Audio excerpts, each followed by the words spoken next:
I'm Jada D, and I'm here to discuss what you can do with your resume and how you can enhance LinkedIn to make sure that you are in the best position to land your next job. So let's get started. It's really important that you make it simple and it's easy to read. As a national staffing manager and recruiter, I am looking at hundreds of resumes from multiple roles. So the first thing that I'm looking for are some of the basic qualifications. And so what you want to make sure is that your resume doesn't get overlooked easily. So make sure that it is organized, make sure that it's easy to read, and be sure that you check for grammatical errors. Another thing that's really important is that you review the job description. So make sure that your resume really reflects what the job description is asking for. As a manager that's writing some of these job descriptions, as well as a person that is reviewing their job descriptions as they come from hiring managers, I know that the qualifications that we put on those job descriptions are truly what we're looking for more times than not. Obviously, there could be a variation of that. But typically, some of the basic qualifications as it relates to skills, number of years of work and experience, as well as some of your working knowledge is truly what they're looking for in candidates. So this is where you hear people talking about keywords and applicant tracking systems. What that means is if you're looking at a job description and you know that as you look at the job description, you say to yourself, oh, I can definitely do this. This is perfect for me. Great. That's awesome, right? So, but what you need to make sure that we also know as we're reviewing your resume is that we are able to easily identify that you are a strong candidate for this position. For example, if the job itself is for a marketing role, then if you maybe have worked in as an office manager and you did marketing duties, then you should be focusing on those, right? So let's kind of transition to the reviewing your roles and responsibilities on your resume. You want to make sure that you're highlighting the parts of your role that align with the role you're applying for. So going back to my example, if you were office manager but you also had marketing duties and you're applying for a marketing specialist position, what I want to see on a resume is tell me about the areas of your current position and your previous experience that aligns with a marketing specialist. So what marketing collateral have you created or been over and managing? What type of creative technical skills do you have? You know, what did you manage social media? What platforms did you use? Those types of things are important. So I find that people that are not really used to writing their resume and don't have really any experience in the area, and it's very normal and natural to do this. We see a job, we're like, I can do that. And then when I talk to people about their experience, all the amazing things that they're telling me about their work experience is not on their resume. And unfortunately, when it's not on your resume, we have no way of knowing that you have that type of experience. So I encourage people to put it all there as it applies to the roles in which you are applying for. And I get it. We've all done so many things, and even in one role, you could have worn so many hats. So you have to determine what is important for the role in which you're applying for at that time. That could mean you may have multiple versions of it, but we'll come back to that. Make sure you also include quantitative information. This is really important so you can show the value that you've added in the positions as well as the impact that you've made. So I want to be able to see that going back to our example of a marketing person, right? So if you have increased social media engagement or followers by 25% over 3 months, love that. Would love to see that because that shows me instantly that you are very familiar with your role. You also know what you have done in the role and you can easily explain it. This sets you up for conversations and interviews because typically what you can go back to is when someone's asking you, well, tell me about, what you've done in this position. You can hit those career highlights, which is what I usually like to mention on a resume. There could be career highlights. You can say accomplishments, those types of words. I also think it's very important to make sure that you include your technical skills. In the digital age that we are in, many managers are looking for those that are tech savvy, that have familiarity with some of the software they're currently using or something similar. So even if you don't necessarily know this specific system that they're using, if you've used something that's very similar or comparative, then you can speak to that experience and that knowledge. All in all, I think it's really important that you examine your resume as if it's not yours. So put it next to a job description. Look at the job description, look at your resume, take yourself out of it and say, hey, if I'm looking at this resume, I'm comparing it to the job description, would I know that this person has the experience that we're looking for? Here's an extra tip. As you are interviewing, I think it's really important to find a way to not have to say no, right? So, you're asked a question, do you have experience with, let's go with Hootsuite. Hootsuite is a social media platform used to manage social media, and you can use it for multiple pages, multiple social handles. And so if I was asked that in an interview, if I did not have direct experience with Hootsuite, but I did have experience with another comparative system like Later is another competitor of Hootsuite, I would not say, no, I do not have experience with Hootsuite. What I would say is, actually, I have a lot of experience with Later, which can do this, that, and that. I would list out some of the very specific things that some of the specific functions of Later, and those that I know that they're looking for, because guess what? I've read the job description, so I know some of the specific skills and specific working knowledge that the hiring manager will be looking for. So hopefully that helps from the resume perspective. Let's jump over to LinkedIn. Once your resume is ready, then you want to move over to LinkedIn. If you're not using LinkedIn during your job search, you are doing yourself a disservice.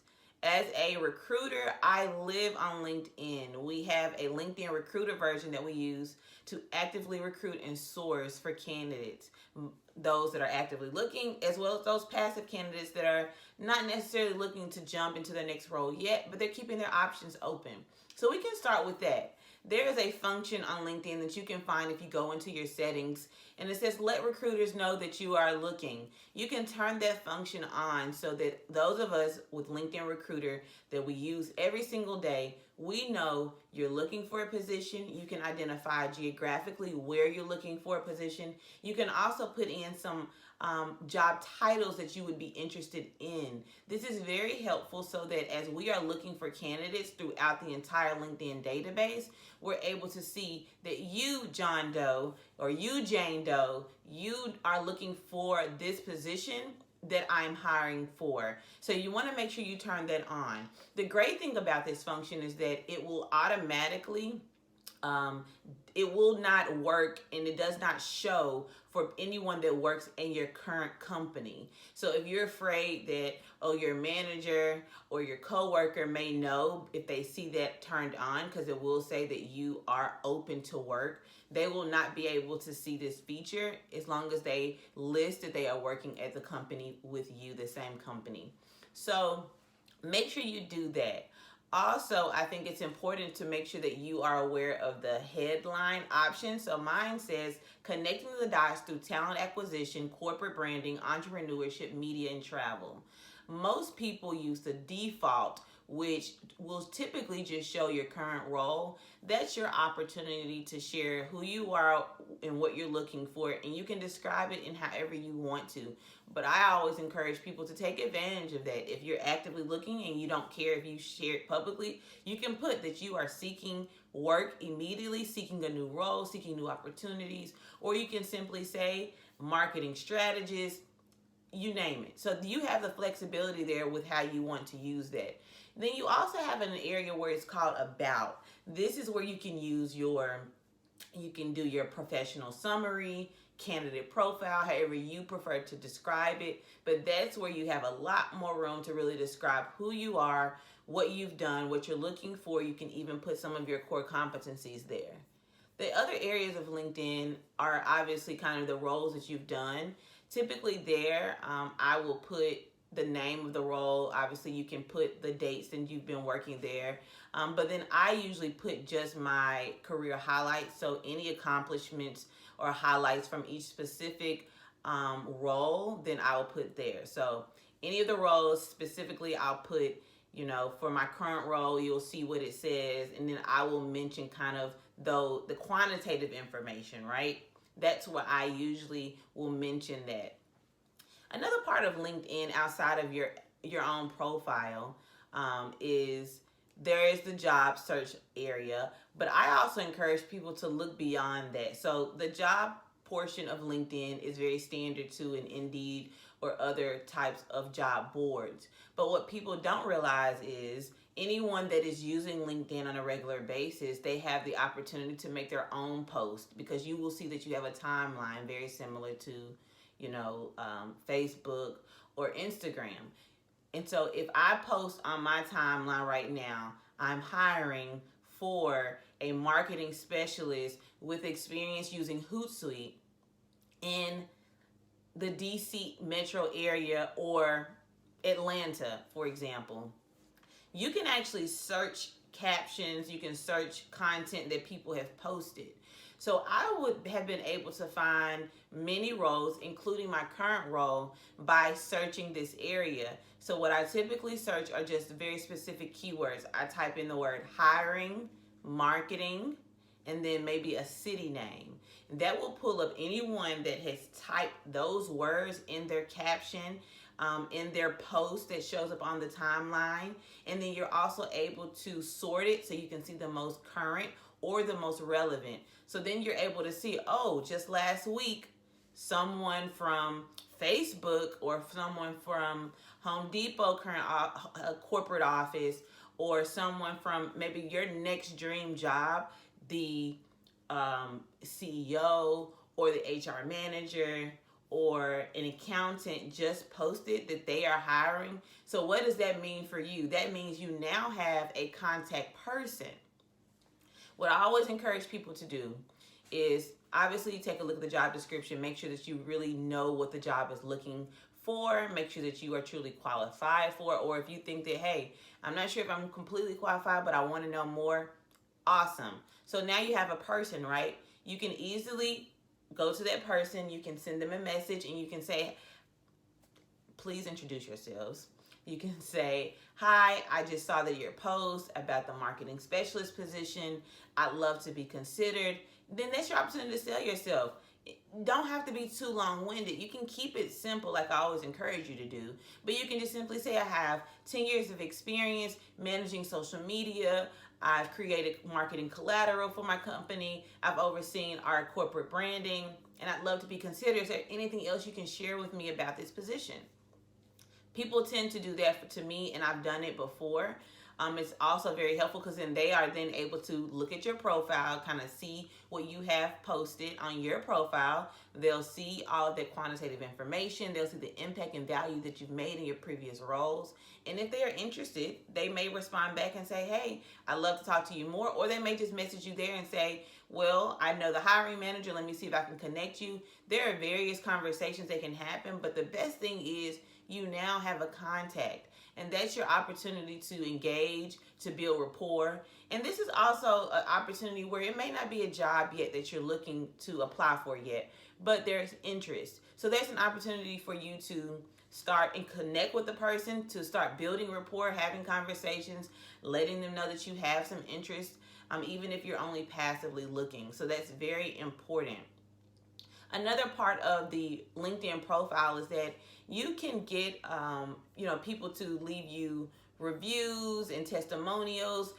You can also add your skills.